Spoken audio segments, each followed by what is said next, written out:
ManCave, thanks for listening, thanks for watching with your daily devotion for March the 13th. Let me spin that around. What does that say? What's this little note say on the back?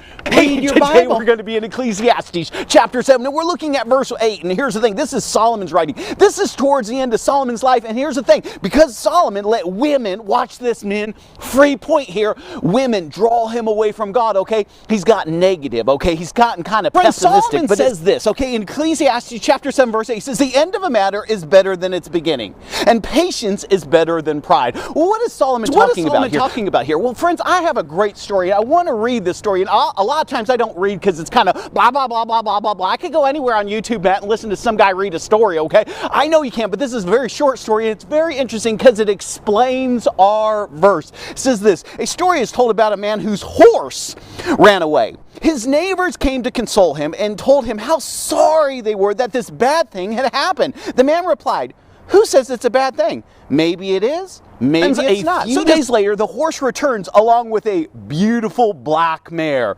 The neighbors came over to him to congratulate the man who had 2 horses instead of 1. They said, what a good thing has happened to him. The man replied, who says it is a good thing? Maybe it is, maybe it's not. Friends, I just love this story. I absolutely do. It goes on to say, the next day, the man's son was riding the new horse when he fell off and broke his leg.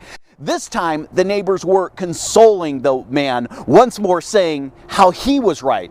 What they had thought was good was really bad. The man replied, who said it is bad? Maybe it is, maybe it's not. Hey guys, let's finish the story. He says this, a few days later, representatives of the Tsar came to round up all of the young boys to serve in the army. In those days, that was usually a death sentence, okay? Watch this.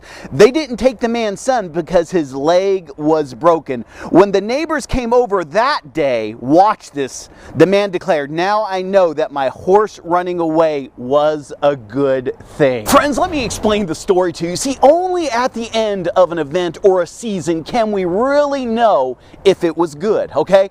Because there's been a lot of things that I perceived in my life were like, oh man, this is a job promotion. This is totally awesome, only to find out it wasn't a job promotion. It was just a way to fire me. You see what I'm saying? I thought something was good, but then to find out it wasn't good. And then there are times in your life and my life, and this is more times than not, where I perceive something negatively. I perceive something bad. I perceive, oh, you gotta be kidding me. How can this happen to me? You know what I'm saying? And then what do? Sometimes we go, Lord, here's the thing, only to figure out that that thing that I perceive negative, that thing I perceive bad, that thing that I thought, oh, I don't want to get involved in this, was a great thing. It's not until the Lord shows you the end of a matter that you honestly can look at that objectively, meaning you're like, oh, now I see. You know what I'm saying? Hey, there's a great movie out there. It's called Do You Believe? Okay, I watched it last night. I love that movie. If you haven't seen it, rent that or stream it, okay? But here's the thing. At the very, very end of the movie, this guy is talking. He's talking about our lives, everybody's life, and how it's a tapestry. And here's the thing. If you've ever looked at a tapestry, which is like sewing needlework, when you look at the back of it, it's crazy. There's all these different colors, all these different strings. It's all over. It's a big mess. It looks like a cat got it into the yarn box, okay?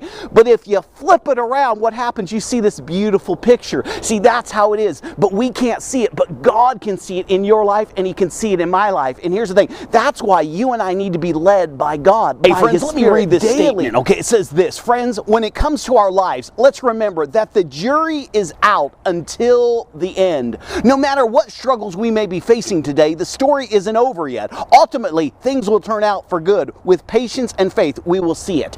Meaning this, here's the thing, don't throw the towel in, okay? Don't give out what seems negative to you. You may not understand how it's affecting you, how it's changing you from the inside out, and what God is going to do with that situation that you're basically feeling, oh my goodness, you're devastated, okay? You can only see it as God sees it. That situation, that season, that event, okay? What you see is heartache, what you see is tragedy, how He sees it, and how He sees it conforming you into the image of His Son, okay? Don't throw the cards in, okay? Don't shove all the chips in and quit, okay? Here's the thing. Hold on. Listen, hold on with me. Get back up on the horse. Hey, I hope this helped you out. This is Matt from the Man Cave.